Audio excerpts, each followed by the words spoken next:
Here we are. The Philadelphia Flyers have finally lost. 4-3 loss to the Florida Panthers. Vasily, not the worst game.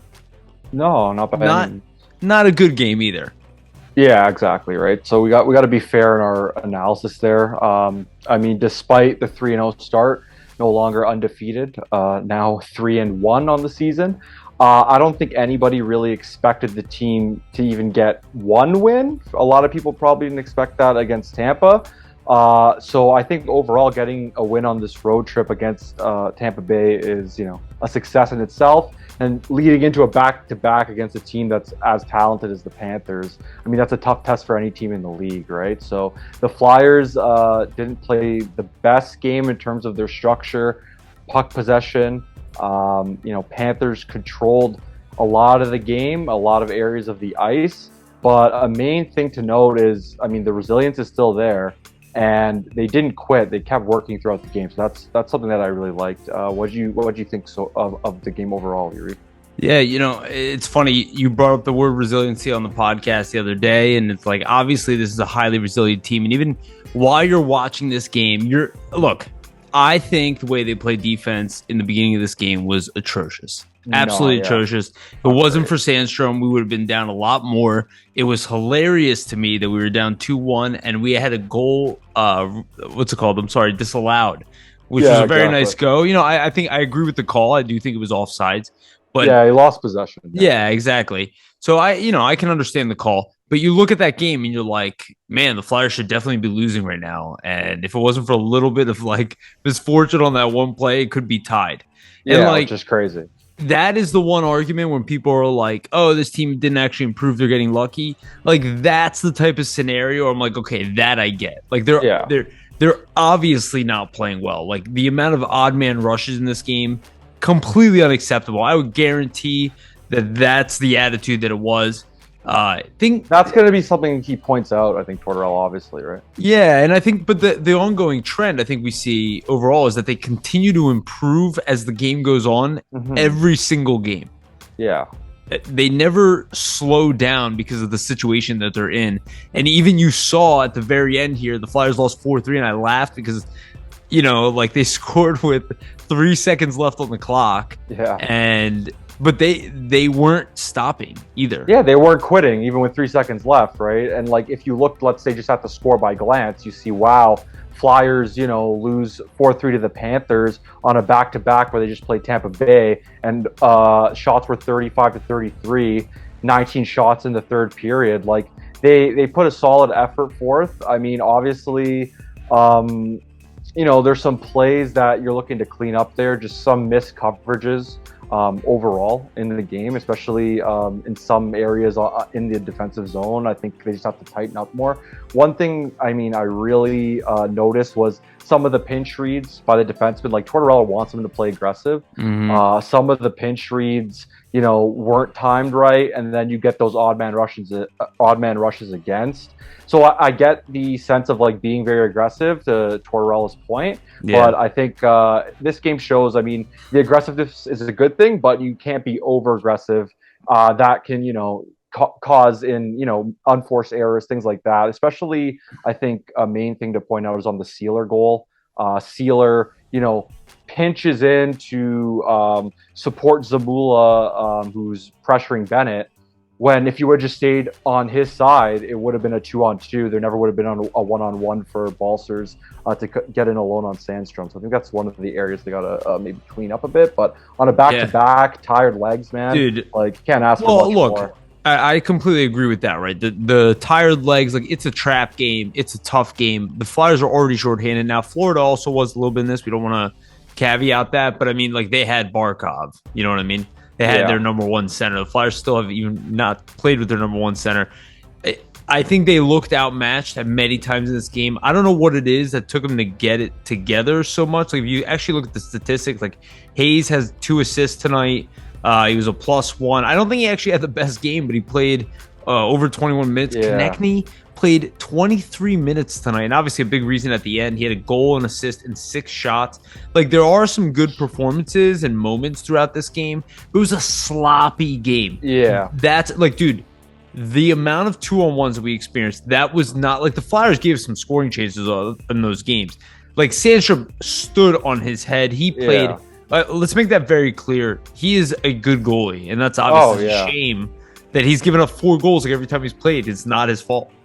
Yeah, literally not his fault at all. And I mean, if it wasn't for Sandstrom, I think Jamie Vasco made a good point on Twitter. I saw him tweet something out that, like, it wasn't for Sandstrom in that second period, it could have easily been, easily been 5-1 or something just to start it off, right? So it just shows, I mean, a goalie can keep you in the game. He did his job. He kept the Flyers in the game. That's what you need from your backup.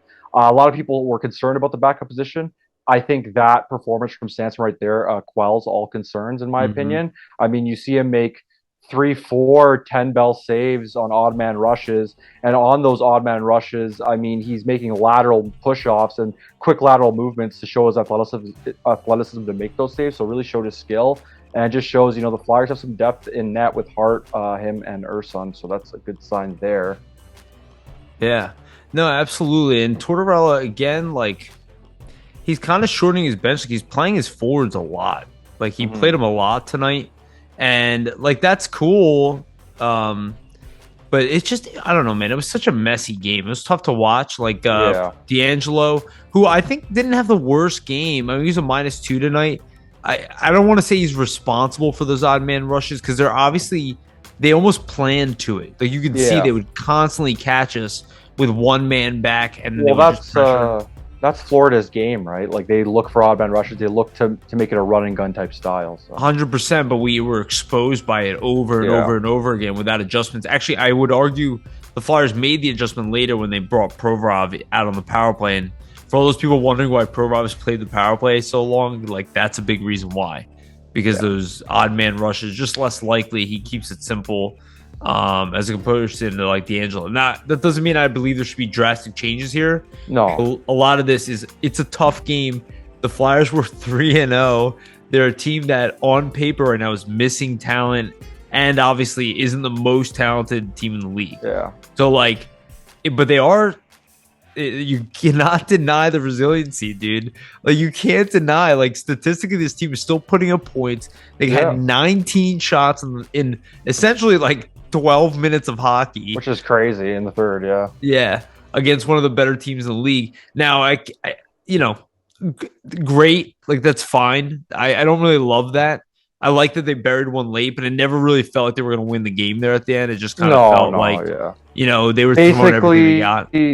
Basically, they needed, if they had any chance, it was going to have to be that power play opportunity they got at the end there. That's like people saying we were outplayed because we had a lead and we were defending it, and the other team was out shooting us. No. Florida won this game. I mean, 100%. Yeah, we weren't close to winning the game. We scored with 3 seconds left. No, which I'm happy about. But you know what? I will say it's an encouraging thing to see the Flyers though hang in. Throughout the game, even when things, got murky there in the third after allowing 2 early goals. Like, the Flyers teams of seasons past, after it goes down 4-2, I figure it ends to be 6-2. Like, they would have quit on that game. What I noticed that's interesting is, it goes up 4-2. Flyers, not right away, not right off the bat, but they, get a breakaway chance for Frost. He gets stoned by Bobrovsky. Then great pass by D'Angelo, great stretch pass to JVR for a breakaway, and then he gets stoned as well by Bobrovsky. So, like, there was chances there to potentially come back, but just good goaltending from Bobrovsky. They didn't stop trying to push. Like, they didn't stray from their game, though the structure of their D zone wasn't the greatest. But like I said, on the back-to-back structure wasn't there. Yeah, back-to-back third period, I attribute, tiredness to that. Yeah, well, they're not good enough of a team, I would say even fully healthy, to be a team that loses structure. Like, we don't have... Like, we have dynamic players. We have ability. Like, people are seeing right now with TK. I know everybody, like, kind of downplaying that. You can see this guy is for real. Very noticeable. Yeah, it's for real. The talent, like... It's so upsetting. You know what I was thinking about? Actually, I'm sorry, I like diverge a little bit. I was thinking about That's like okay. all like the expectations on Frost. Did people recognize that he was like the end of the first draft? Yeah, yeah. He was End a of the first second, round. essentially, yeah, end of the first round. Like that's a Scott Lawton. Like the pressure that people put on Frost, you would think he was like a top five I pick. thought he looked good too. He had some good moments. He showed some creativity Yeah, with his no, puck no, handling. yeah, too, no. so. I think I actually, I think he had an opportunity to tie the game. He Yeah. had that one on one, and you can see he hesitated. This is what I say why it's not a young man's game, because majority, yes, there is that 1%, that upper echelon of young players who don't hesitate. I'd say Joel Farabee is in that category, but most young players are going to clutch a little bit. They're going to get nervous in that moment. Yeah. And in that moment where probably in the AHL or juniors, he easily dekes the goalie. You know, in that moment, he The just goes for NHL, the you shot. think about it for that extra Exactly. split second, and you think to yourself, Yeah. "Oh, look, I'm coming in on a breakaway And- against Sergei Bobrovsky." Holy And fuck. well, and also somebody who's much better than everybody in those leagues is Yeah. coming after you at an Pressuring you. intensity Yeah. that you're like so you got to figure like Frost will have many breakaways like that throughout. He like his what it takes for him to excel is going to be difficult, right? You have to Yeah. show that you're a point producer at a regular level. Right now, he's showing signs of it. He's putting up points. He was a -2 tonight. Like he could have played I think better. he had what, 3 points in 4 games? First 4 games? Yeah, like he didn't have the worst of games tonight. Like I don't think a -2 is like necessarily how I No. saw him. Like he did get shorthanded time. He got power play time. I think it's just kind of like the same thing with Provorov and D'Angelo. Like I don't More think they had the worst assertiveness. game. Yeah. Well, I don't think they had the worst games either. You know, I don't think the statistics necessarily reflect the effort. Like D'Angelo and Provorov both had an assist and were -2. It looked, you know, like they didn't have a great game as a team though, and that pairing was exposed, but so was Yeah. the team. Like a lot of those things, the reason is because the wingers weren't getting back, right? Like if you're having odd man rushes, you know, it doesn't. We're not just talking about 2-on-1s here. There were opportunities that were like 3-on-1s. Yeah, even like 2-on-0s almost on a penalty kill or power play. I mean, for the Flyers, so not good there. But I really think just the structure, like you said, lacking a bit. But really, it's more as you were saying, this team, they don't have that game breaking dynamic talent to essentially get by that lack of structure. So. Like let's say Florida has a terrible period. They have Alexander Barkov that can come out and score a goal at any point. Not to say that the Flyers don't have talented guys, but they don't have a player to his, capability on the ice at this point. Right. Obviously you're missing Couturier. That would be your guy. That's the only there. thing we have. Yeah. At this point, Yeah, offensively, right. yep. So like if the Flyers stray from that structure, and things unravel for them, they don't have that one guy that could just get a shift out of nowhere. They got to keep wearing teams down. That's what their identity is, right? Play hard, wear the teams down. No, I totally agree with you. I'm sorry to cut you off. Because okay. I agree with that statement.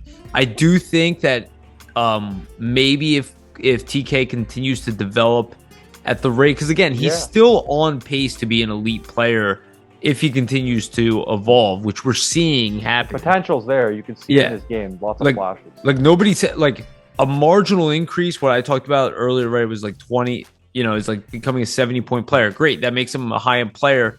But there's no reason that he can't even go above that. Like that's point a game guy. Yeah, like people are making an assumption that that's like the limit, but we'll see. That's kind of right now. I mean, already a 70-point player. Right now, he's looking consistent and he's putting up a point a game. I mean, I'm assuming like there's going to be slumps. There's going to be a little, team has to be really good to be above 70-point player, though. I feel like. Exactly, right. Like that's the thing. Obviously, it's about who you're playing with too. But he's going to get the ice time. He's going to get the opportunities. So I'm interested, like, to see with those newfound opportunities that he typically wouldn't be getting in the past. Like he's getting first power play usage, I would imagine, all year. Yeah. About first line minutes pretty much all year. There's just no other options in those areas. So. Who's your go-to guy on the Flyers right now? You need to play. Who's your man? Who am I going to? Yeah. Does the goalie count? No, we're talking about offensively. You need a goal. Okay. Offensively, it's connecting, man. Like it's no doubt about it there. I mean, personally, I'm a big Couturier fan, so if he was in the lineup, I'd probably say him. Well, but yeah, go ahead. I mean, Carter Hart's for me, like that's the go-to guy on the Flyers this season. Joel Farabee had 5 shots tonight. He's good too. Yeah, he could have had a goal tonight. you can tell he's still kind of getting caught up to where he the was. Timing Yeah. back. Yeah. But I mean, he's being used.